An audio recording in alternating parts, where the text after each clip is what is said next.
آخر وہ انسان ہے یا پتھر ہے؟ وہ انسان ہے یا مٹی کا پتلا ہے؟ اس کے اندر جذبات نہیں، اس کے اندر احساسات نہیں، اس کے اندر خواہشات نہیں ہے؟ کیا ہے آخر؟ کیا ہے آخر؟ یہی ہے کہ ان کے اندر ہے، جذبات ہے، احساسات ہے، سوچ ہے، فکر ہے، خواہشات ہے، ساری چیزیں ہیں، مگر ہمارا ضمیر مر چکا ہے، ہم مر چکے ہیں۔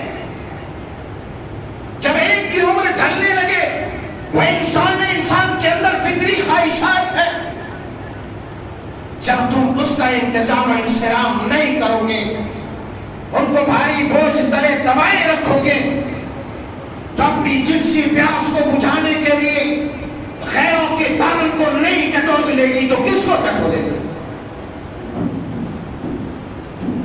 کس کو ٹٹولے گی؟ ذرا سوچ کے دیکھو۔ آج امت کی بیٹیاں سڑکوں پر برقع پہن کر بے حیائی کر رہی ہے، اس کا ذمہ دار کون ہے؟ ہوٹلوں میں لائنیں لگا رہی ہیں، اس کا ذمہ دار کون ہے؟